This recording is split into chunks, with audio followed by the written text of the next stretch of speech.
أعوذ بالله من الشيطان الرجيم. بسم الله الرحمن الرحيم. تبت يدا أبي لهب وتب ما أغنى عنه ماله وما كسب سيصلى نارا ذات لهب وامرأته حمالة الحطب في جيدها حبل من مسد. اب اس صورت کو تجوید کے ساتھ کیسے پڑھیں گے اس کی وضاحت یہ ہے کہ سب سے پہلے تبت، یہاں پر با پر تشدید ہے اور با کو تا میں ملائیں گے، اور تا کبھی بھی ادا کریں تو اس طریقے سے ادا کریں کہ وہ باریک رہے، کیونکہ تا باریک ادا ہوتا ہے. تبت یدا، یدا میں یہاں پر مد ہے، اور اس کے بعد ابی، اس میں جو حمزہ ہے یہ دوسرے کلمہ میں ہے، تو یہ مد منفصل ہے.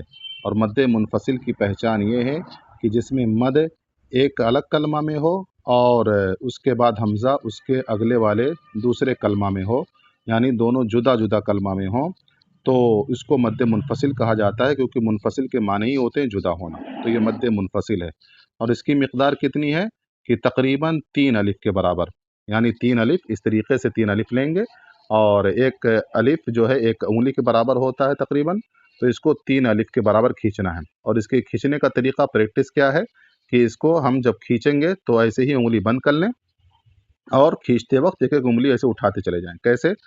تبت یدا ابی لہب وتب، ایسے. اور اس کے بعد ابی لہبیوں، لہبیوں نہیں، یہاں پر غلطی ہوتی ہے عام طور سے کہ بعض لوگ اس کو لہبیوں پڑھ دیتے ہیں. نہیں، لام پر بھی زبر ہے اور ہا پر بھی زبر ہے، تو لہبیوں پڑھنا ہے. اس کے بعد با کے نیچے جو تنوین ہے، دو زیر ہے، اس کو واو میں ملائیں گے، اور جب واو ملائیں گے تو وہاں گنہ ہوگا، یہاں پر غنہ ہوگا. لہبیوں گنہ کر کے، اور گنہ کی مقدار کتنی ہے کہ ایک الف سے لے کر کے 2 الف یا 2 حرف کے برابر جو ہے اس کو کھینچنا ہے، یعنی ناک میں آواز رکھنی ہے. لہبیوں وتب. اب جب یہاں پر رکیں گے وتب پر، تو ایک تو یہ حروف قلقلہ میں سے با ہے، اور دوسرا یہ کہ کیا نام ہے کہ اس پر تشدید ہے.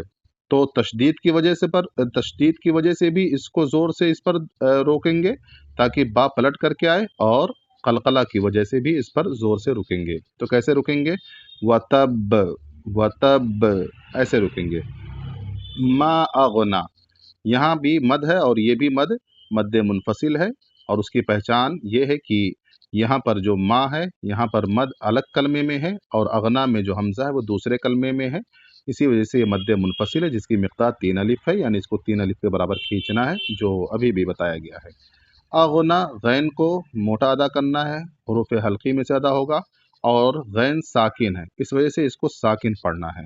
اس کو بہت سارے لوگ یہاں غلطی کرتے ہیں، اغنا پڑھ دیتے ہیں. اغنا نہیں پڑھنا ہے، ما اغنا، ما اغنا ایسے پڑھنا ہے، اور نون پہ کھڑا زبر ہے تو ایک الف کے برابر اس کو کھینچنا ہے. تو ما اغنا ایسے کھینچنا ہے. اس کے بعد ما لوہو، بہت سارے لوگ اس میں یہ غلطی کرتے ہیں کہ لام کے پیش کو زبر پڑھ دیتے ہیں. ما لہو، ما لہو نہیں ہے یہ، ما لوہو.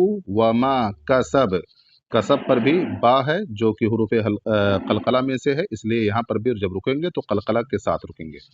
سیصلا، یہاں پر خاص توجہ دینے کی ضرورت ہے، کیونکہ یہاں پر سین بھی ہے اور صاد بھی ہے، تو سین پتلا ہوگا اور صاد موٹا ہوگا، دونوں میں سیٹی کی آواز ہوگی. سیصلا، سیصلا. اور اس میں جو لام ہے یہ لام باریک پڑھا جائے گا، صرف اللہ کا لام پر ہوگا، باقی سارے لام جو ہے یہ باریک پڑھے جائیں گے. اور یہاں پر کھڑا زبر ہے لام پر، تو اس کو ایک الف کے برابر کھینچیں گے، یعنی اس طریقے سے سیصلا، بس اس طریقے سے کھینچیں گے ایک الف کے برابر. نارن ذات، یہاں پر را پر جو ہے تنوین ہے، اور تنوین کے بعد حروف حلقی میں سے حروف حلقی میں سے کوئی حرف نہیں ہے، اور وہ ذال ہے، اس کا مطلب یہ ہوا کہ جب حروف حلقی میں سے کوئی حرف نہیں رہے گا تو وہاں پر گننا ہوگا، تو یہاں گننا کر کے آگے بڑھیں گے، ناراں ذاتا، ناراں ذاتا۔ اور تنوین یا نون ساکن پر جب گننا کیا جاتا ہے تو اس کو آدھا آدھا کیا جاتا ہے اور آدھا ناک میں آواز لے جائیں گے، ناراں ذاتا، اس طریقے سے۔ ذاتا لہب، یہاں پر بھی جب رکیں گے تو لہب قلقلہ کے ساتھ رکیں گے۔ وامرأتہ، یہاں پر بھی غلطیاں ہوتی ہیں، وامرأتہ پڑھ دیتے ہیں، وامرأتہ نہیں ہے، میم را کے بعد حمزہ ہے اور حمزہ پر زبر ہے تو اس کو واضح کر کے پڑھنا ہے، وامرأتہ، اور را پر زبر ہے تو اس کو موٹا بھی پڑھنا ہے اس طریقے سے، اور میم ساکن ہے تو میم کو ساکن بھی کرنا ہے۔ بعض لوگ اس کو وامرأتہ پڑھ دیتے ہیں، وہ غلط ہے، اس کو میم ساکن ہے پہلے تو میم ساکن، پھر را پر زبر ہے تو را کو موٹا اور حمزہ پر زبر ہے تو اس کو واضح کر کے پڑھنا ہے۔ وامرأتہ، وامرأتہ، حما، یہاں پر میم پر گننا ہوگا کیونکہ میم مشددہ ہے، جب نون مشدد ہو یعنی نون پر تشدید ہو اور میم مشدد ہو، میم پر تشدید ہو تو وہاں گننا ہوتا ہے، تو یہاں گننا کریں گے 2 الف کے برابر، حما، اس طریقے سے، اور میم کے بعد الف ہے تو اس کو کھینچیں گے بھی، حمالۃ، اس طریقے سے، یہاں پر کھینچنا 1 الف کے برابر ضروری ہے۔ حمالۃ، تا کو لام میں ملائیں گے، حطب، اور اس کے بعد تو جو ہے یہاں پر حطب میں تو ہے، یہاں پر موٹا پڑھیں گے، حطب، اور قلقلہ کے ساتھ رکیں گے، حطب۔ فی جیدہا، یہاں پر جیم کے بعد یا ہے تو 1 الف کے برابر کھینچا جائے گا، اور فی کو بھی وہاں پر 1 الف کے برابر کھینچا جائے گا کیونکہ وہاں بھی فا کے بعد یا ہے، تو اس کو ایسے پڑھیں گے، فی جیدہا، فی جیدہا۔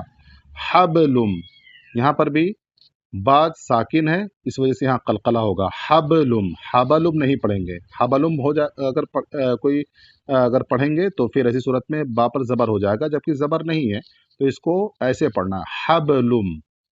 اور لام پر جو لام پر جو جو لام پر جو 2 پیش ہے وہ تنوین ہے، وہ میم میں ملے گا اور وہاں پر گننا ہوگا، حبلم، یہاں پر گننا کر کے پھر آگے پڑھیں گے، یہاں اس طریقے سے گننا کریں گے، حبلم من مسد۔